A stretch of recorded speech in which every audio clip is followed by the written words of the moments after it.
This is Creating Your Encore Career and Becoming a Silver Entrepreneur with your host, Lynn Freest. Lynn will share ideas and expert advice from people that are walking in your shoes and living their encore careers, where they want and at the pace they want.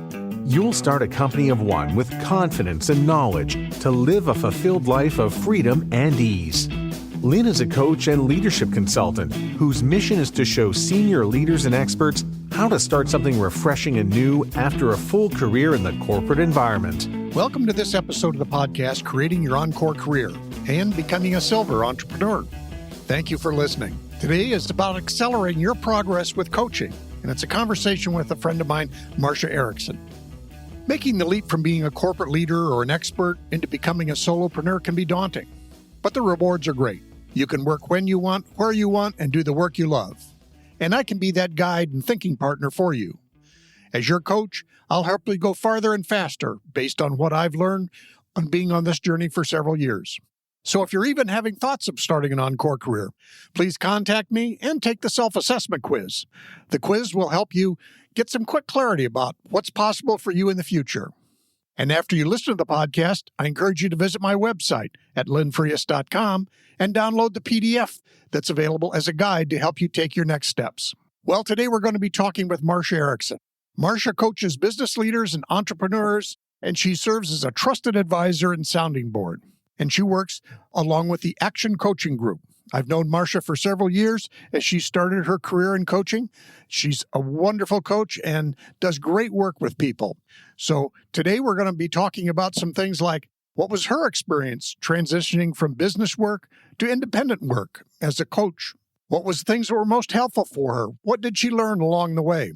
Then diving a little farther down into what are the skills that helped her succeed in her new role as a coach? And then finally, what has she learned as she's coached others? What are the key things that leaders need to learn, do, or develop? So with that, let's talk to Marcia. Welcome, Marcia. It's great to have you here. I really appreciate you taking time to share your wisdom, knowledge, and your journey. So with that, maybe I could ask you to tell us a little bit about yourself.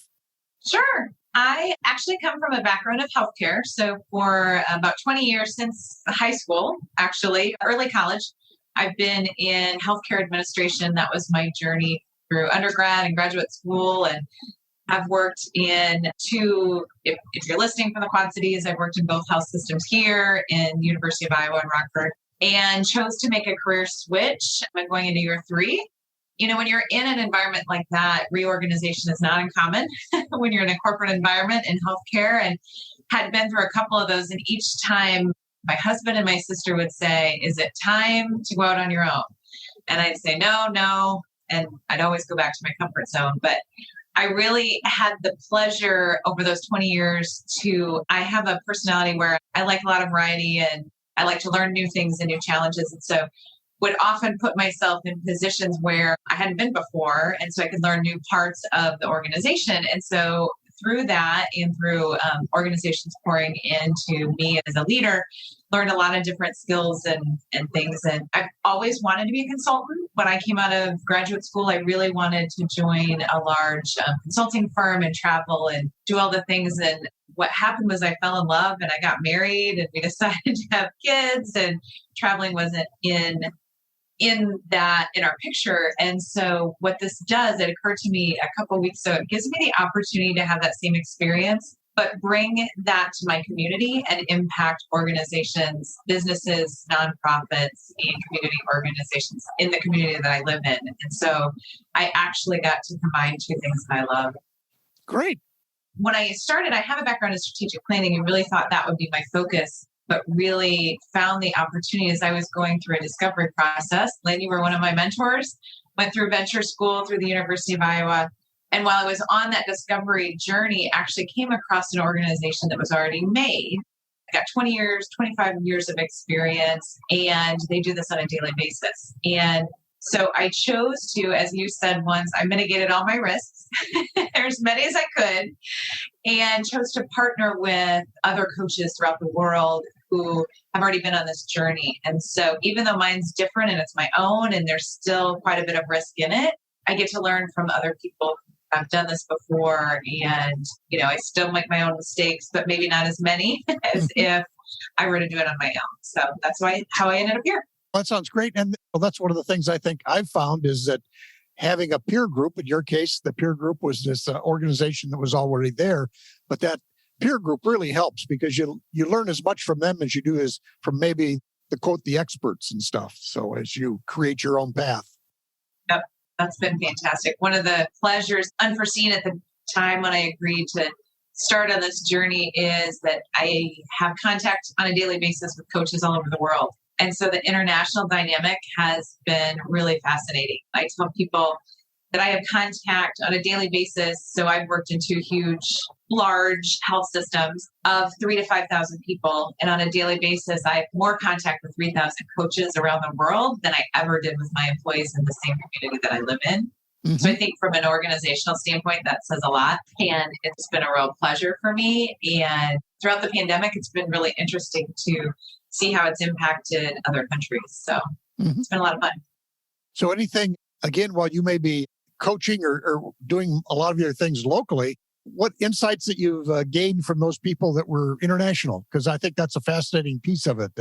Coaching is happening everywhere in the world. Yeah, absolutely. I think what's fascinating to me is both and. So how different they can be and how similar. I think the most fascinating part is how similar we all are. It's the same challenges. It's the same skills. They're experiencing all the same things. Maybe their government's a little bit different. Maybe their environment, their supply chain may be different. Their economy may be different. But at the end of the day, it's all very similar. So I don't always know if I'm talking to someone from a different country. The other thing I will say is that most countries know more about the United States than Americans know about other countries. So I think that's really fascinating. Absolutely. Thinking about when you started your journey, again, you had some frameworks because you're working with this group, but what are some of the first steps that you did as you started your journey? I think some of the things that have been important, I would say some of the things I learned is that the way I describe it is the highs are typically higher than when you're working in a corporate environment, and the lows are often lower. And we've all had challenges. I've had challenges throughout my career, but it's you. It's just you. So that's just a different concept. And in my situation, particularly, I came from healthcare that's very insular, very isolated. It's a small community, but it's all the people that you work with on a daily basis. And healthcare professionals really don't have a lot of interaction with the rest of the economy or the community. And so having to open up to a whole different world of people and contacts and things like that has been exciting, but just that was really eye-opening. I didn't really anticipate that it would be much different, the different circles of networks and things. So really expanded that. For me personally, discipline has been the biggest learning. I was asking my 19-year-old last night, I said, Mom's going to do this podcast. I said, what do I say about what I do and how this journey has gone from his lens? And he said, you seem to take to it pretty easily. He said, you stick to your routine and you set your goals and you hit the goals, and then you're telling us that you're setting another goal. And so I think that was really interesting. Even when we went into the pandemic and people started to work at home, some of them made a pretty big change in their daily routine. And I really didn't I've always been in my office at 8 a.m. I try to shut down by 5, 6 o'clock at night. I try to stick to a routine. That's what I coach my clients to do. So that's been really helpful. And then being in the industry I'm in, learning tools that help keep me as focused as I can. It's a challenge. I think that's the biggest challenge, right? Right. I'm sure you found the same thing. That's the biggest challenge. Is you're not reporting and accountable to someone. You're accountable to yourself. And for some people that works, and some people it doesn't work. Yeah. And I've often said that my experience was that the good news was I could do anything I wanted. The bad news was I could do anything I wanted. And like you said, that having those routines and stuff was a piece that I had to learn, that I was used to, whether I liked them or not, the corporate world had routines. And you fell into those and you adapted to them. Now, all of a sudden, you really have to go back and create new routines for yourself to help keep you on track and everything. Yeah, I appreciate that. I often joke that I'm not every day am I my best employee. or my most productive or have the best attitude. Yeah. I think one of the people I interviewed just said he works for the worst boss ever himself. Yep. It's definitely different. And it could be the other way around, that you've got the worst employee ever. Yep.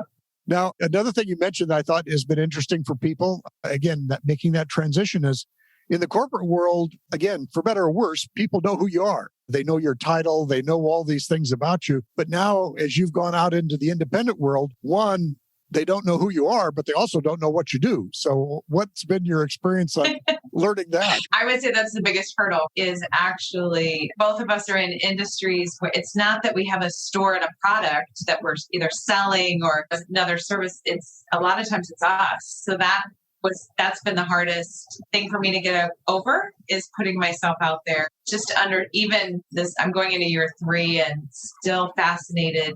The things that we tell ourselves about what people are saying or feeling or doing are really probably not true. Someone told me once, you don't have to be the best, you often have to be the boldest. And so I'm actually an introvert, very introverted. That's a real challenge is when you're actually selling something that's yourself and trying to explain to people what you do and how you can impact. It's a blessing and a curse though, too, right? Mm-hmm. Sometimes people are your biggest fan and you don't even know it. So really understanding marketing and sales and how it, then making it your own and making it personal and kind of getting over those barriers that we put on ourselves that hold ourselves back. So as you've reached out to find new customers or clients, have you found that you focus on a particular area or have you anyway, or do you work with a wide variety of people? What's been your experience there? Yeah, so not industry specific. I actually have gravitated away from healthcare. Most people, I think that was something I had to get over early on. People thought I was consulting within healthcare, and I do a little bit, but not a lot. I really like the variety of other industries. And that's partly when I started this journey, I was actually working with a coach and had to do quite a bit of self-reflection and learned that I actually like a lot of variety and new and different things, which made complete sense that I would work with different industries and different. So what I have found though is that I started to offer so many things that I need to probably start to specialize a little bit. So I work with small businesses of all types, manufacturing, retail, restaurants, really the entire spectrum, because really when it comes down to it, how they run their businesses is the same. There are nuances to each industry, but the nuts and the bolts of it are the same. And really what we teach people is that they can do it in one business, they can do it in multiple. So if you look at a lot of very successful people run multiple businesses in different industries. Mm-hmm. But I also work with executives and corporations and teams. So I like that variety, but I do notice if you do multiple, there is some specialty. It also keeps me away from competition. Mm-hmm. So it gets challenging if I am coaching businesses in the same industry who might be competing with each other.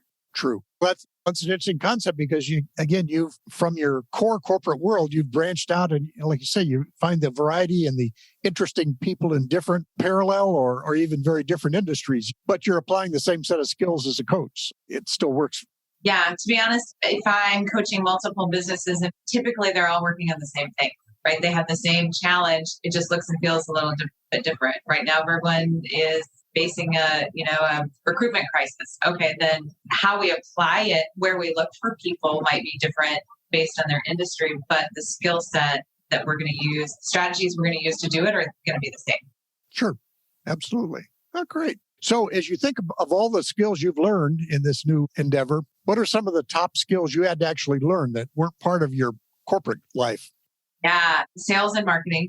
Marketing in healthcare is very different. And so those are probably the top two. And those are probably the top two I work on with clients. Even just a lot of people have a negative connotation with sales. And so just reframing it, relationship building and decision making and reaching to a decision. And so those are all skills. I'm certainly not an expert yet, but always every day getting better at those and understanding marketing. Those are probably the two. And I think anyone going out on their own probably finds that's the case. Even if you were to launch out on your own and came from that background, it is a little bit different, right? When it's you and if you're in a different industry trying to sell. Yeah. No, a good friend and coach teacher that I have has always said this is about opening a relationship, not closing a sale. And so that's, it's one of those things where that relationship comes before anything, any money is exchanged. But Yep. And I think mindset, that's been the biggest growth for me. That's a lot of what attracted me to this work is, in the day-to-day in a corporate environment, you get so busy doing the things that you need to do, you forget that we're responsible for our own growth. And so that's been the most rewarding piece is learning to be your own coach. Even if that's not your industry, even if you're in a completely different line of work, if you're going out on your own, you have to coach yourself and learning those skills. When you're having a bad day, what do you have to do if you're working alone, what do you have to do to get, change the conversation and change the narrative and get back out there and keep doing what you need to do and be there for other people. So. Sure. Yeah. Some of that is, at least I've found that sometimes just it's a combination of meditation and movement. So sometimes I get moving on something and that helps improve my mindset. Sometimes it's the other way around. That's a great point. Yeah. Love that. The other thing that occurs to me is the whole thing around listening. And on one hand, you're trying to sell yourself, prove your value, those kinds of things. But on the other hand, certainly as a coach, I know to get clients, you have to really listen to what they need, don't you? Yeah, it really, all of it, whether it's marketing, sales, coaching, really comes down to asking questions and listening. So that's been something else I really had to work on is when we come from our corporate environments, we're the same way. We're successful because we're telling people things. We're sharing information, we're educating, we're teaching, we're making decisions. Whereas in any one of those things, sales, marketing, coaching, you're actually asking questions and listening to what other people have to say. And you're right, there's a fine balance to sometimes I feel like I listen too much and forget to offer things up. So it's definitely a balance. Yeah, I know it's some of my coaching experience in the corporate world was the clients got the most out of it when I said very little, actually. In the end, I was providing them a safe space to talk out loud and they could work it out. But yeah, it's tough, especially if we come from, like you say, as experts in our corporate world, we were paid to tell people. And now it's a little different thing. But yeah, that's challenging to pick the right question at the right time to help someone think through what they need to think. So as you think about, maybe this is a little geeky, but what are some of the technical tools and stuff that you had to learn to use that may have been different than you used in your corporate world? Maybe they were the same, but. So clarifying questions. So like techie? Like Zoom or whatever it might be. I remember at the beginning of the pandemic sitting right here fretting about, I had to take my things. I started to do webinars. Mm-hmm. And learning. We were already on Zoom, so that was a plus. So I was very familiar with it because we have conversations, like I said, all over the world on a daily basis. So it wasn't so much Zoom, but learning how to actually host a webinar, make videos, using Canva for marketing when I was doing my own marketing materials, Adobe, learning tools. Then all of us, I'm sure you too, when you try to go from a live environment to virtual, how do you engage people virtually? That was very interesting. So using tools like Mentimeter where people can, contribute either narrative or voting polls on their phones, just trying to stay on what's the best practice around presentation. I do a lot of presentations and speaking. So how do you get your message to people in a new and different way? So that, and then just leveraging your time to sit down and say, okay, you need to learn this. You only have to learn it once, but taking that time and then just getting over the fear of doing it. Videos, I think a lot of people have fear over video. I'm still not one that's going to go live spontaneously, but I surround myself with people who are comfortable with that. Mm-hmm. And so those are all, as I look back, that's a question I hadn't thought about, but learning all of those skills has definitely been interesting and not always having resources to teach you. You have to go out and learn those things yourself. I think that's the other thing is just being humble enough and inquisitive enough to go out and learn what you need to learn.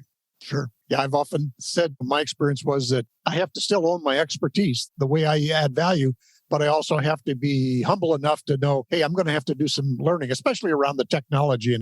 So I have to go find that 18-year-old that can help me learn some technology. Yeah, 10 or 15 years ago, did you ever picture you'd be hosting a podcast and interviewing someone with that equipment? No, that that was, didn't even know about it, or certainly didn't, like you say, picture myself doing that kind of thing. Talking about the developing those kinds of things, as you've coached people, and again, they may be in business and not going out on their own, but any things you've noticed in the recent environment that people have either had success with or they maybe struggled with? Right now, I think things that are top of mind are obviously supply chain and recruitment and retention of team members. And we've got a lot of cultural things happening. We've got the Great Resignation. We've got people contemplating things. We've got some generational things going on. We've got diversity issues. So I think just balancing, learning about all of those things, and then how do you apply them and how do you do things in a new and different way? Supply chain, okay, it is what it is. We've got to figure out a new way to source what we need to source or get things to people in a different way. So I think what we found, I would say the same thing early in the pandemic and still now, is how we approach things, is taking ownership for it, recognizing that something's different and we may or may not have control over it, but we have to control what we can control and pivot. And so things may feel different than we thought they were going to, or we may approach things differently than we ever did before, but we have to be innovative and grow and change and try something. If it works, great. If it doesn't, don't delay in pivoting. That's very different than a corporate environment, right? We would labor over decisions and things would take so long. And I think this new and different world, people are realizing it's got to move. Yeah.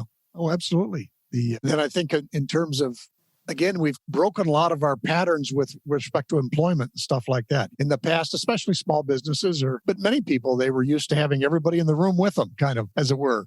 And now all of a sudden, everybody ended up going remote. But even in today's, not everybody wants to come back to the office. So how do you fit into that new environment where people are going to work remotely permanently, or they might hire you for gig work, not as full-time employee in some cases? It's opened up a lot of options for people, but that can be complex too. Yeah. And I think of my audience with the silver entrepreneurs. In many cases, they don't want to go back to the 50-hour-a-week full-time job, but they still have value. But then they have to convince people that, yeah, I can add value even though I'm not an employee. I'm not there all the time, kind of a thing. But then they have to convince themselves that, okay, I'm not going to be in charge. I'm going to be in project for somebody else, probably younger than I am. And can I be okay with all that? So I was just recording a podcast the other night about some of the books I've read and stuff about doing this work. But I was reminded of the movie with Robert De Niro called The Intern. And I always thought that was it was a comedy, and so it was fun. But that whole idea of he got tired of talking with his peers about what operations they'd had recently and said he wanted to go do something. And so he went back and worked for a young millennial, Anne Hathaway, but he really was able to help her become a much more effective CEO. He says, yeah, and I don't have to make any of the hard decisions. I can help her and I can do interesting work. She has to do the hassles. Yeah, I imagine it's a neat package to have all that experience and knowledge. But even for you and anyone who's doing that at, end of career, next career, you come at it from a completely different perspective, right? And it's probably much fresher and more innovative, and you can sort out what may be important at 40 or 50 might not be so important at, 55, 60, 70. Yeah. I just listened to a webinar with the Chamber of Commerce the other day, and one of the guy's slides talked about what was important at the different generations, and helping pay student loans was a top of mind at 20s, and trying to get help paying Medicare gap insurance was more important at the 60s or 70s. So people have different things that are top of mind for them at that different ages. It was interesting. I was talking to someone who's probably second or third career. It was interesting talking to her because the other thing that happens is you take on so many things. You want to add value in so many different ways that sometimes you can actually get overwhelmed with, you would think that you have less to do, but with that freedom, sometimes we overcommit to the things that we want to do. So that's something else to pay attention to. Oh, absolutely. Yeah, I've done that too, whether it's learning technology, the bright, shiny objects that I chase around, or even in my business, can I serve this? I could help them. I could help another one. But pretty soon, I can't help 7 different groups of people in different ways. It can be overwhelming, even with the best intention. I was thinking of other things that you've noticed as you've gone through the journey that maybe I've forgotten to ask you about, things that just struck your attention. Yeah. To recap some of them, I think The mindset has been interesting. Here's one. It's a mantra that sticks with me is what I've learned in the short time I've been doing this is to accept that you never know what someone's going through. And I think that's a cultural thing right now as well. But it's also when you're thinking about clients, customers, people that you want to do business with, we never really know what someone's going through or what they need or what they don't need or how well their business or organization is running until we ask the question. I think we all make a lot of judgments. And if we've learned anything recently, it's to suspend those judgments and have the conversation. That would be my biggest advice. I've got people, so I brought on a client recently who I met like my first week out on my own. And I thought this person had it together and there was no way that they needed anything that I had to offer. And so I felt very intimidated and they're just never going to be a client of mine. And come to find out, it was exactly the opposite. They needed my help all along. They were afraid to ask. Their ego was in the way and they felt like they didn't even have the funds to be able to invest in themselves. Mm-hmm. That was terribly eye-opening for me because we tell ourselves these stories that we don't really know. So sometimes it's hard to have the conversation, to pick up the phone, to initiate. And it's amazing what you can learn when you do that. So that would be, if I were to give advice, it would be to learn that lesson earlier and just leave doors open and have conversations. And a lot of times it comes down to timing. Yeah. You can be there, but they have to be ready to talk to you too. And that sometimes it doesn't happen right away. So that's been a big learning for me. And just being humble, mm-hmm. Not judging things for what you think they are, just dig in and learn. So I think of the diversity inclusion things that we're certainly focused on in the U.S., but I've found, because I do have the opportunity also to work with international people, as you do, that's an interesting, different take on it. Because one, you don't share the same language. Now, often we share English, but then I always have to remind myself, and they'll say this, that, okay, I can't find the English word. It's not their first language. And then obviously the customs and the culture, literally the language we use can be different. So have you found that, again, helps you broaden your perspective on diversity? That's interesting. Yes. I guess what I was thinking when you said that was, I think it's interesting what other countries think of when they look at us. Some of them have the same challenges we do. Some of them, it's not even on their radar. And some of them may exclude people in a different way when you think about just gender roles and what's expected and what's acceptable. So that does make it interesting. Even in our country, I have clients who are international clients, a second generation or first generation from another country, and having to learn what I may advise a natural born American who's running a company might be different than what I would advise someone from another culture in another country. So it is very interesting. Yeah, I always remember a woman I met years ago, but she worked for Shell Oil. She was British and she was actually living and working in the Netherlands. But she said, Lynn, you Americans think you know each other because you share the same language. You understand one another. And she says, we know we're on different languages. We have to be a lot more precise in our speech. And I always remembered that, how many times have we had misunderstandings, even though we're all, quote, speaking English, but we make assumptions as we speak. Yeah, it is very interesting. And even, so my coach is in a different country and there's just things that we look at differently. But at the end of the day, the coaching is, and the tools and the resources are all the same. We just have to suspend. Okay, we just agree to disagree on certain topics and then we focus on what we agree on. So I guess maybe that's the learning, right? Yeah, absolutely. Thank you for providing a rich set of information for us to work on and think about. Again, many thanks for that. Any final thoughts you'd like to share with us? And we'll share your contact information. All of that's available. But any final thoughts? Anything you have coming up that you'd like to share with the audience? Oh, sure. A fun resource that I provide each quarter, I meet with all of my clients and I also do planning with them. And so we spend a day together each quarter. So I think our next one is March 3rd, if you're here in the community in person. And we spend time on mindset. We do some business education, but really we create a community and people have the ability and the time to step away from what they're doing and plan out their next quarter and their next year. So that's a really fun opportunity. So that's on March 3rd at the J Bar, and you'll include my contact information So if you're curious and want to dabble a little bit and see what we do, if you're starting out on your own and just need some resources and a community to be a part of, that's a great way to start. I would ask you're an expert here too. What advice do you have for everyone who's listening and for someone who's just at this early in the stage?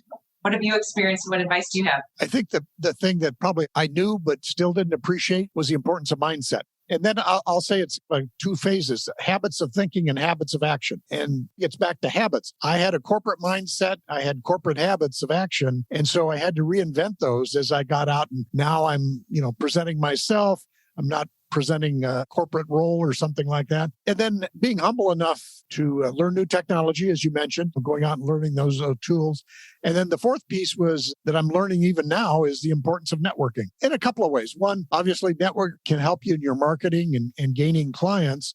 But the other piece is having peer groups or a support system as you do with your organization. As you said, I have couple different groups of people I interact with regularly that their business is different than mine, but we're all in the joint venture of building a business. I think that networking piece is something that, again, I knew it was important, but I had to learn to be more intentional about it once I didn't have the corporate network there, even though I may have been frustrated by that. Yeah. It's a great point. It reminded me of something a coach said to an early coach once, but it applies to all of us, right? Anyone who's working on their own is sometimes what happens when you're on your own, all of us start on our own and then grow to a team. But if you fall down this rabbit hole, sometimes when things don't go the way we want, we pull back and we shrink back. And I heard this story over and over again where we just start to isolate ourselves. And really, when those things happen, you really need to be doing the opposite, right? Those are the days you need to get out and be talking with other people and network, bouncing ideas off of other people to change that mindset. So I think that's one caution I have for people. To your point about mindset is don't do that. Push yourself to do the opposite because that's just a temporary thing and it can get you to the other side of that far quicker than they bring it. Yeah. I have another friend that what they've said is, your mind could be a scary place. Don't go in there alone. I love that. Yep. So, have other people there to bounce ideas off because you can tell yourself all kinds of stories. But again, thank you, Marcia. And we're going to be sharing all this information on the podcast and in the website. I appreciate it again and have really enjoyed the conversation. Great. I did too, as always. Thanks, Lynn. I appreciate the opportunity. Again, many thanks to Marcia on sharing her journey and the help that she provides for people. Some of the things we covered in our conversation with Marcia was her experience in making the transition herself from working in the corporate world to becoming an independent coach. What were the things that were most helpful in her development as she did that? What was the path that she took? And then as she has coached others, what are key learnings she's found as far as helping leaders develop? In the show notes will be the resources that you can contact Marcia with. And she does things both virtually and locally. So if you happen to be in the local area for us, the Quad City area in Western Illinois, Eastern Iowa, you can contact Marcia even face-to-face.